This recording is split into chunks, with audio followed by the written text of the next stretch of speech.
एक महापुरुष का कहना था कि हिम्मत इतनी बड़ी रखो कि आपका जो नसीब है, जो किस्मत है, वो छोटा पड़ जाए। समझ रहे? इनका एक लाइन मुझे बहुत अच्छा लगा था। उन्होंने एक लाइन बोला था कि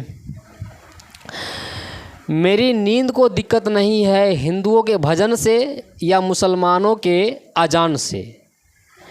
मेरी नींद को दिक्कत नहीं है हिंदुओं के भजन से या मुसलमानों के अजान से।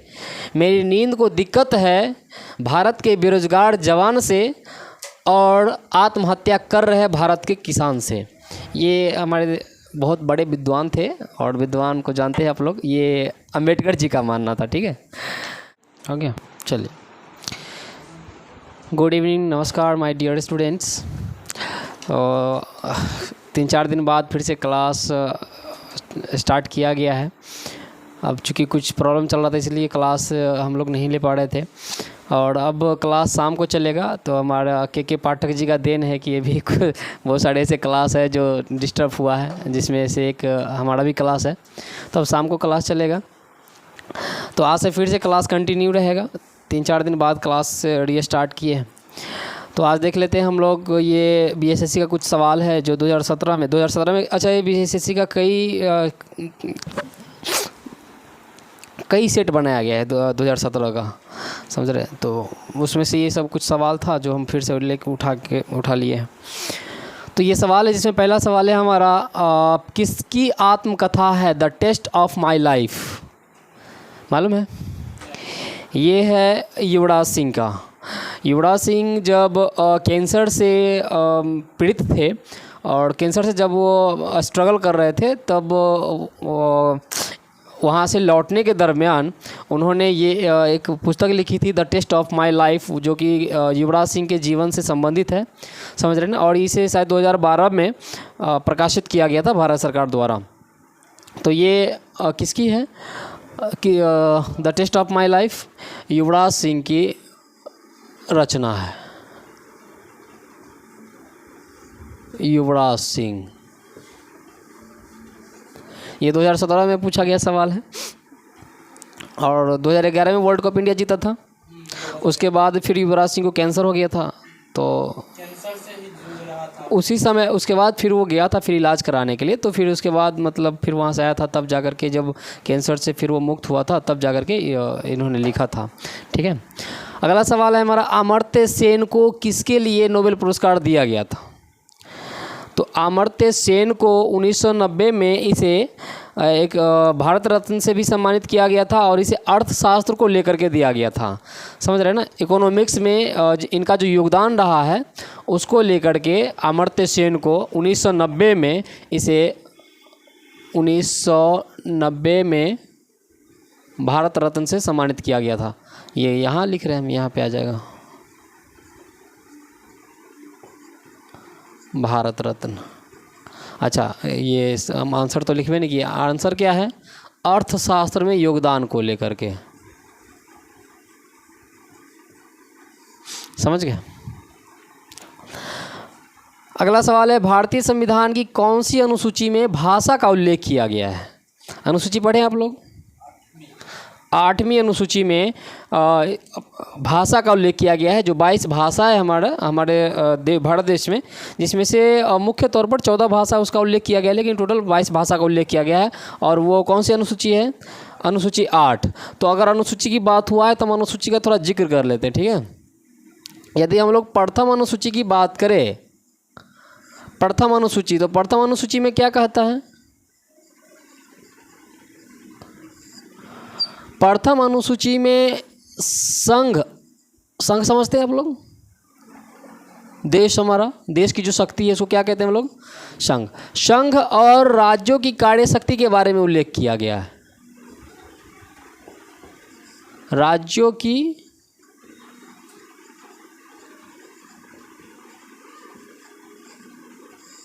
कार्य शक्ति का उल्लेख किया गया है। समझ रहे हैं ना?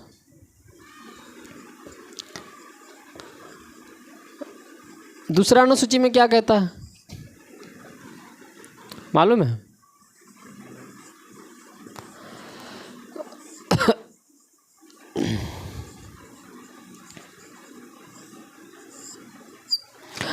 द्वितीय अनुसूची में कहता है कि जो कुछ अधिकारी लोग हैं उसके वेतन और भत्ते का जिक्र किया गया है।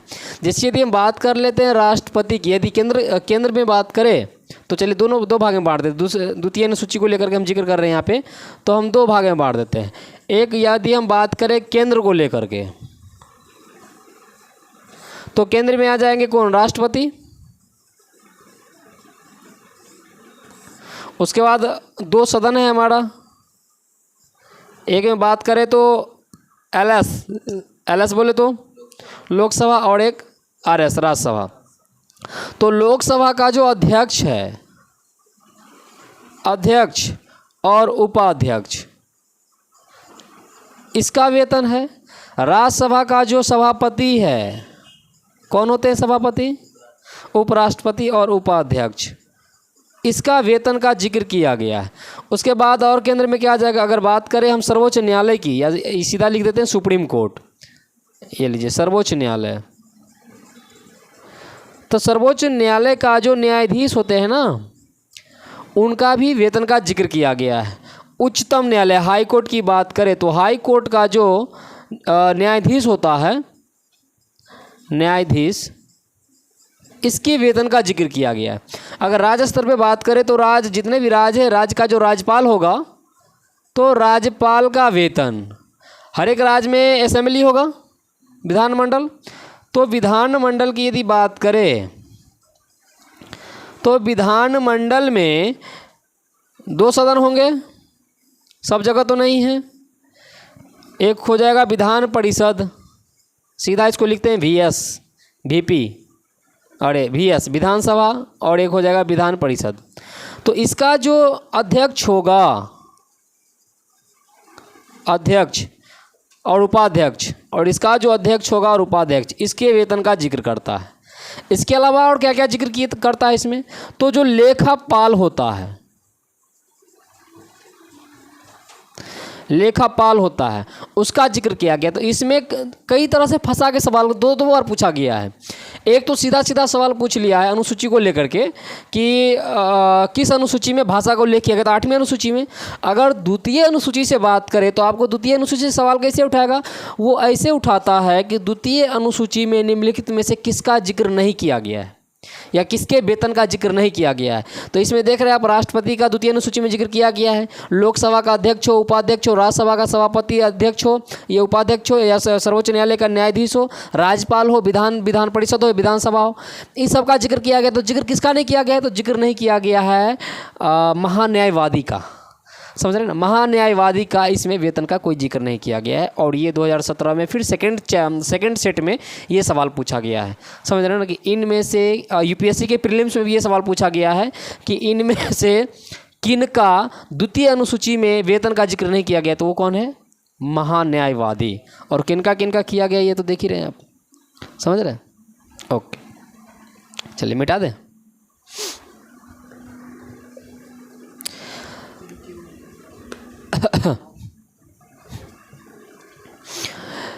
तृतीय अनुसूची, अच्छा, महान्यायवादी के बारे में आपने पढ़ा था, महान्यायवादी के बारे में पढ़ाए थे हम, अटॉर्नी जनरल 76 आर्टिकल में। तो अगला है हमारा तृतीय अनुसूची में क्या कहता है?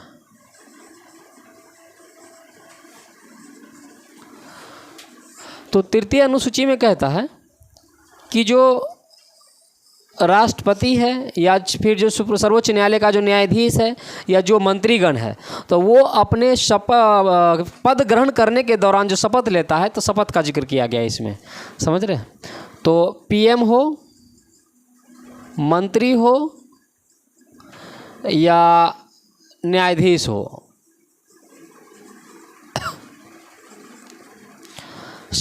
पद ग्रहण करने के समय, या सीधा लिख देते हैं शपथ का उल्लेख, शपथ के बारे में जिक्र किया गया, समझ गए? उसके बाद आ जाता है अनुसूची 4। अच्छा, आर्टिकल मैंने पढ़ाया था, किस आर्टिकल का प्रयोग करने पर अनुसूची 1 और अनुसूची 4 में बदलाव लाया जाता है? हाँ, 4 क्या कहता है? 4 में तो ये लिखा ही गया है 4 तो यही कहता है कि यदि आप ये अनुच्छेद 2 और 3 का प्रयोग करते हैं तो आपको अनुसूची 1 और 4 में भी बदलाव लाना पड़ेगा, ये आर्टिकल 4 कहता है। समझ रहे ना? आखिर क्यों लाना पड़ेगा? आप लोग तो पढ़े थे, मैंने बताया था कि एक में है राज्यों का प्रवेश। समझ रहे हैं ना? तो जब कोई दूसरा राज्य अगर आप बनाते हैं तो नया राज्य जब ही आएगा तो आर्टिकल 4, अच्छा जैसे कि मैंने बताया एक में क्या कहता है कि राज्य, संघ और राज्यों की कार्यशक्ति के बारे में। तो मान लेते हैं कि अगर आप कोई दूसरा राज्य अगर ऐड करते हैं भारत में, कोई दूसरा अगर मान लेते हैं कि पाकिस्तान पड़ोसी मुल्क है, वहाँ का जैसे कि अभी आप बात कर रहे हैं इसका क्या बोल रहे हैं इसका पीओके का, पीओके में लेकर अभी पाकिस्तान में खलबली मचा हुआ है। कल को यदि पीओके अगर भारत में मिलता है तो वहाँ अगर कोई सीट अगर वहाँ से कोई सीट बनता है हमारे लोकसभा या राज्यसभा का, तो उसका जिक्र तो फिर तक करना पड़ेगा। समझ रहे हैं ना? या फिर कोई नया राज्य अगर ऐड होता है भारत में तो फिर उस राज्य का तो नामकरण किया जाएगा। नामकरण के साथ साथ फिर उस राज्य का क्या शक्ति होना चाहिए, क्या भागीदारी होना चाहिए हमारे देश में, उसका भी तो चर्चा करना पड़ेगा। तो इसलिए कहता है कि जब आप भारत का कोई राज्य तोड़ करके नया राज्य बनाते हैं या फिर किसी राज्यों का नया प्रवेश होता है भारत में, तो फिर से अनुसूची 1 और 4 में बदलाव लाना पड़ेगा। तो अनुसूची आपने 1 देखा कि संघ और राज्यों की कार्यशक्ति के बारे में बताता है। 4 क्या कहता है? तो 4 कहता है कि जितने भी भारत में राज्य है उस राज्यों का विधानसभा में, ये लोग राज्यसभा में क्या भागीदारी होना चाहिए, तो सभी राज्य के बारे में बताता है। समझ रहे हैं ना कि किस राज्य का कितनी भागीदारी होगी। तो ये चौथा है ना, चतुर्थ अनुसूची, या सीधा अनुसूची चौथा लिखते हैं, चौथा अनुसूची।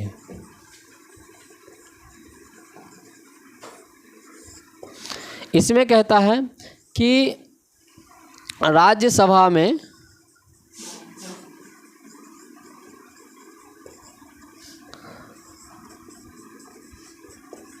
राज्यों का प्रतिनिधित्व के बारे में,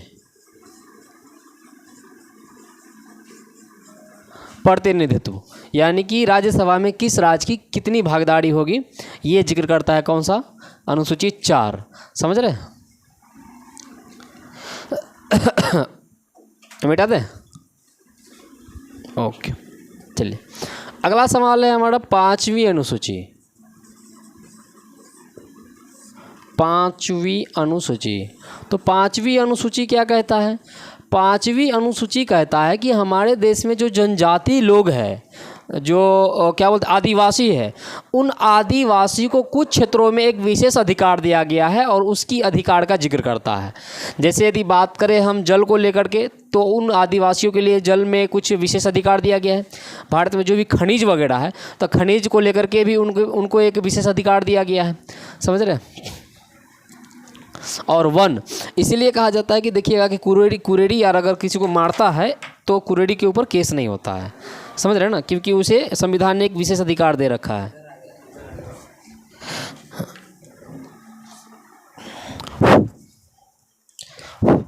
तो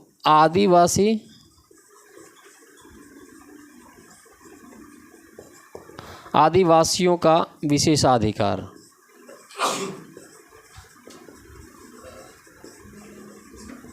अधिकार किन किन क्षेत्रों में है? वन को लेकर के, जल को लेकर के और खनिज संसाधन में। समझ रहे?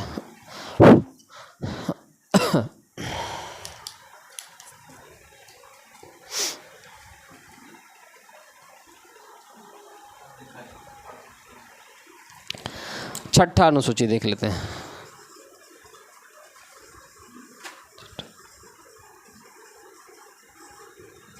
छठा अनुसूची में क्या है?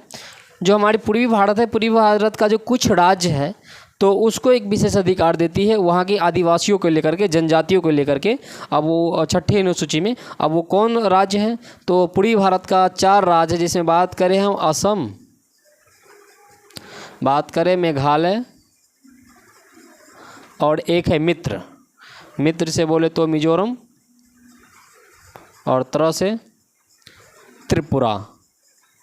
तो इन राज्यों में जो आदिवासी लोग रहते हैं उनके लिए एक खास अधिकार दिया गया है अनुसूची 6 में। हो गया? चलिए अगला है 7वां अनुसूची।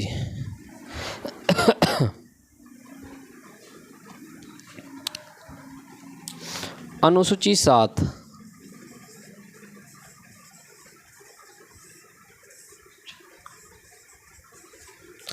अनुसूची 7 एक खास, ये थोड़ा सा खास अनुसूची है। इसमें कहा गया है कि जैसे कि मैंने एक बार बताया था मेनका गांधी को लेकर के, और उसके बाद केरल में जो एक पंगा हुआ था जिसमें केरल सरकार ने केरल सरकार के ऊपर केस कर दिया था, तो मैंने बताया था आप लोगों को, शायद आप लोग भूल गए होंगे। तो अनुसूची 7 कहता है किन किन क्षेत्रों में राज्य के पास शक्ति है कि वो कानून बनाएगा। हर एक क्षेत्र में नहीं है राज्य के पास, किसी भी राज्य के पास हर क्षेत्र में कानून बनाने का अधिकार नहीं है। कुछ ही ऐसे क्षेत्र हैं जिसमें राज्यों को अधिकार दिया गया है कि वो कानून बना सकता है, और कुछ क्षेत्र ऐसे हैं जिसमें सिर्फ केंद्र सरकार कानून बना सकती है। समझ रहे हैं ना। जैसे यदि बात करें तो जो भी राज्य सूची, जितने भी सूची बनाए गए, 3 तरह की सूची बनाए गए हैं, मालूम है आप लोगों को। एक संघ सूची, समवर्ती सूची और राज्य सूची। तो राज्य सूची में जो जो विषय आते हैं उसमें राज्य सरकार ही कानून बनाएगी। संघ सूची में जो जो विषय को रखा गया उसमें केंद्र सरकार कानून बनाएगी, और समवर्ती सूची में दोनों मिलकर कानून बनाएगी। समझ रहे हैं ना। जैसे कि यदि बात करें तो विदेशी मुद्दा को लेकर के जो भी कानून बनेगा वो राज्य सरकार नहीं बनाएगा, या फिर अंतर्राष्ट्रीय तौर पर शांति को लेकर के बात करना है तो वो राज्य सरकार का अधिकार नहीं है कि ये जाकर के बात करेगा। वो कौन बात करेगा? मोदी जाके बात करेंगे। समझ रहे हैं ना। यदि बात करें हम अंतर्राष्ट्रीय मुद्दा हो, या फिर शांति की बात करें, या फिर बात करें हम जल से ना हो, थल से ना हो, वायु से ना हो, तो इन सब मामलों में राज्य सरकार का कोई कार्य नहीं है। समझ रहे हैं। ये कौन कानून बनाएगी इसको लेकर के? संघ सरकार इसको कानून बनाएगी। समझ रहे हैं ना। इसको तो टोटल पहले 90 ऐसे विषय था। तो ठीक, तो मैं बता रहा था कि संघ सरकार का और राज्य सरकार का सबका अलग अलग क्षेत्र है। समझ रहे हैं। तो पहले 90 विषय था, संघ सरकार को दिया गया था कि 90 ऐसे विषय हैं जिस पर संघ सरकार कानून बनाएगी, और 66 विषय ऐसा था जिसमें राज्यों को दिया गया था कि इन विषयों पर राज्य सरकार कानून बनाएगी। समझ रहे हैं। लेकिन 1976 में जब 42वां संशोधन किया गया तो उसमें से राज्य जो 66 राज्य सूची में रखा गया था 66 विषय, उसमें से 5 विषय को हटा करके अब समवर्ती सूची में डाल दिया गया है। तो अब वो 5 विषय कौन कौन? संघ सरकार को लगा कि अगर इन चीज़ों को अगर राज्य सरकार को सौंप दिया जाएगा तो फिर राज्य सरकार हो सकता है कि जो कानून संघ सरकार को पसंद ना आए वो राज्य सरकार अगर बना दे, या फिर संघ सरकार को लगे कि इसमें मेरा भी कुछ हस्तक्षेप करना हो, तो इसलिए उसको हटा करके समवर्ती सूची में डाल दिया है, ताकि समय समय पर अगर संघ सरकार भी अगर दखल अंदाजी करना चाहे या फिर कुछ सुधार लाना चाहे तो वो कर सकती है। समझ रहे हैं। इसलिए उसे राज्य सूची में से हटा कर किस में लाया गया है? समवर्ती सूची में लाया गया। अब वो 5 विषय कौन कौन सा है?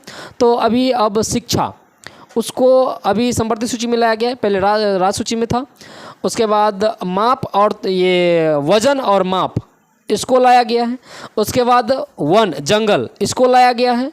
और जंगली जो जीव है उसकी संरक्षण से संबंधित जो मामला है उसको भी किस में लाया गया है? समवर्ती सूची में लाया गया, जो कि पहले राज्य सूची में था। तो अब वर्तमान में राज्य सूची में कितने विषय? तो केवल 61 विषय है। समझे। 5 को समवर्ती सूची में लाया गया। समझ रहे हैं ना। तो अनुसूची 7 कहता है कि राज्य सूची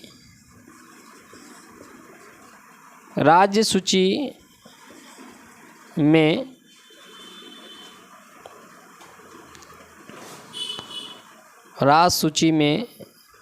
लिखित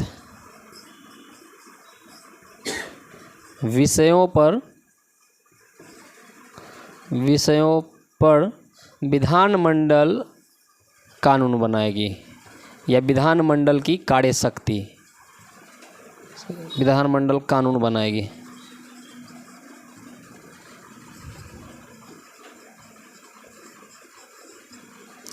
समझ गए।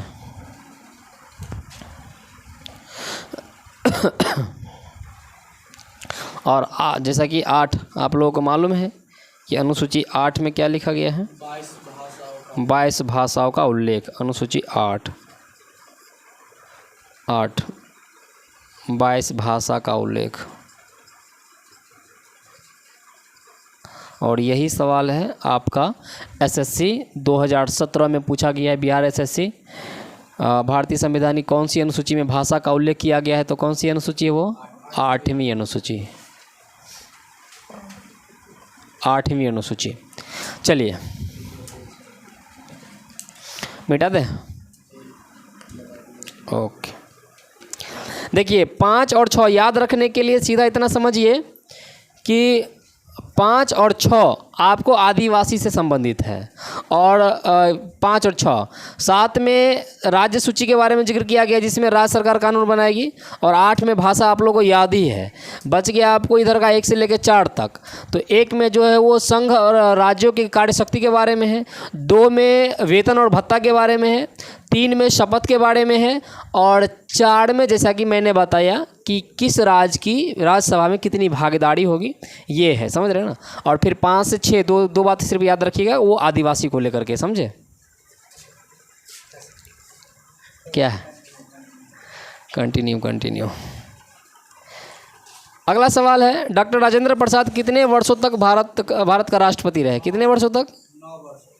9 वर्षों तक ही रहे। मारेंगे कि 12 साल तक राष्ट्रपति रहे, समझे? अगर पहली बार बात करें तो डॉक्टर राजेंद्र बाबू को 2 साल के लिए चुना गया था 1950 में।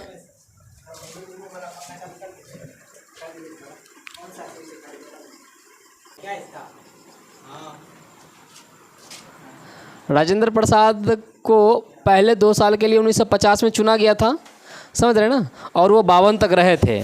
उसके बाद पहली जो लोकसभा चुनाव, पहली जो राष्ट्रपति का चुनाव हुआ था वो कब हुआ था? 52 में हुआ था, समझ रहे ना? 1952 में पहली बार चुनाव हुआ था, तो उसमें भी राष्ट्रपति के उम्मीदवार थे राजेंद्र प्रसाद, और वो जीत गए थे, समझ रहे? तो पहली बार जो थे वो 1950 से लेकर के 1952 तक। उसके बाद जो चुनाव हुआ, पहली बार जो चुनाव हुआ है वो 52 में चुनाव हुआ है, और 52 में राष्ट्रपति राजेंद्र प्रसाद ही चुने गए, और ये 52 से रहे कब तक? 57 तक। और फिर से जब 57 में राष्ट्रपति का चुनाव हुआ तो 1957 से लेकर के और 1962 में 62 तक रहे ये। तो 2 बार चुनाव हुआ जिसमें ये जीते थे, राष्ट्रपति के उम्मीदवार बने थे और जीत भी गए थे। तो 10 साल ये और 2 साल तो शुरू में इनको बस एक राष्ट्रपति, कार्यकारी राष्ट्रपति के तौर पर रखा गया था। तो टोटल कितने साल रहे थे ये? 12 साल रहे। उसके बाद 1962 में ये ऐसा कुछ हुआ नहीं था, लेकिन उसके बाद इन्होंने बस एक राष्ट्रपति के पद से बोला कि अब हमें राष्ट्रपति के लिए अब उम्मीदवार उनको बनने का मन नहीं था, तो दिल्ली के भाषण में उन्होंने अपना लास्ट भाषण दिया था डॉक्टर राजेंद्र बाबू ने, समझ गए? तो ये कितने साल तक रहे थे? 12 साल तक। पहली बार चुनाव कब हुआ था? 52 में। 52 से कब तक रहे? 57। और फिर दूसरी बार चुनाव हुआ 57 में, तो वहाँ से 62 तक रहे। उसके बाद कौन आ गए थे? राधा कृष्णन समझ रहे ना? और जब ये राष्ट्रपति थे तो उपराष्ट्रपति उस समय कौन थे? राधा कृष्णन ही थे, समझ रहे? उसके बाद जब 62 में थे तो राधा कृष्णन फिर 62 से आ गए थे, सर्वपल्ली राधा कृष्णन। चलिए, तो अगला है डॉक्टर राजेंद्र प्रसाद कितने वर्षों तक भारत का राष्ट्रपति रहे? तो 12 वर्षों तक, समझे? अगला सवाल है हमारा, राष्ट्रपति का चुनाव पद्धति कहाँ से लिया गया है? बिल्कुल सही जवाब, आयरलैंड से लिया गया है। आपको मालूम है कि एनी बेसेंट कहाँ की थी? एनी बेसेंट के बारे में नाम सुने?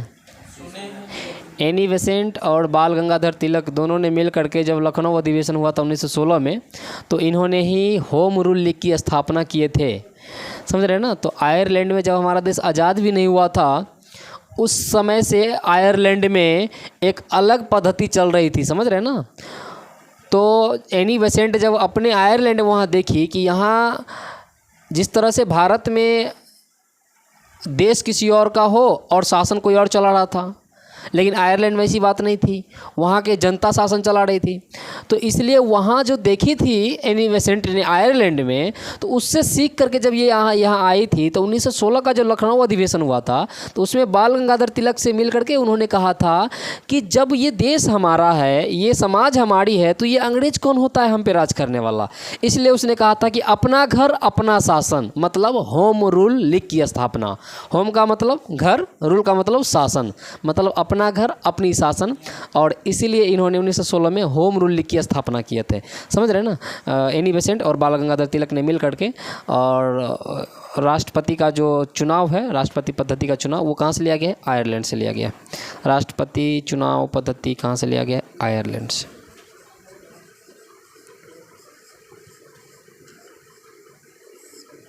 ठीक है। अगला सवाल है छऊ, एक लोक नृत्य है।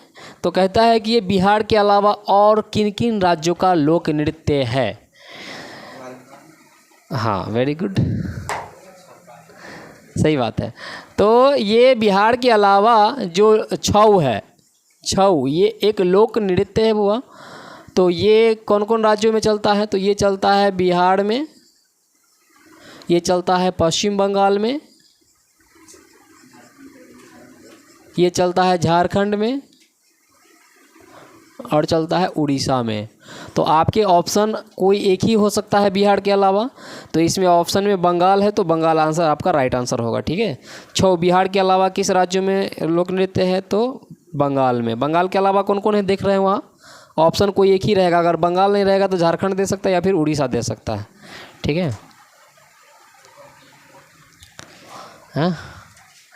हाँ, तो कुछ और सवाल था, क्योंकि बोर्ड पे पहले ही बोर्ड भर गया था, तो अगले दिन करवाएंगे। हो सकता है तो एक दिन जितने सवाल करवाए ना, सब का एक नोट तैयार करके लाएंगे, और एक दिन का क्लास वो सिर्फ वो सवाल ही रहेगा। जितना मैंने अभी तक करवाया है सब सिर्फ मैं सवाल बोलूँगा और आप लोग आंसर बोलते जाना फटाफट फटाफट। समझ रहे हैं? तो कम से कम 40-50 सवाल होगा, एक दिन में वो करवा देंगे। जितने सवाल होगा 1-2 दिन क्लास लगेगा, पूरा सवाल डिवाइज हो जाएगा, फिर आगे चलते रहेंगे। और जब सिलेबस स्टार्ट होगा तो फिर पढ़ने में मज़ा आएगा। समझे?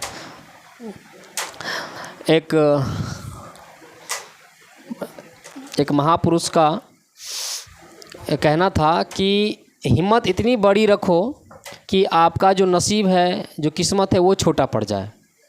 समझ रहे? इनका एक लाइन मुझे बहुत अच्छा लगा था। उन्होंने एक लाइन बोला था कि मेरी नींद को दिक्कत नहीं है हिंदुओं के भजन से या मुसलमानों के अजान से।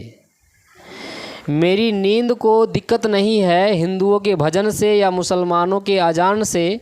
मेरी नींद को दिक्कत है भारत के बेरोजगार जवान से और आत्महत्या कर रहे भारत के किसान से। ये हमारे बहुत बड़े विद्वान थे, और विद्वान को जानते हैं आप लोग, ये अंबेडकर जी का मानना था। ठीक है।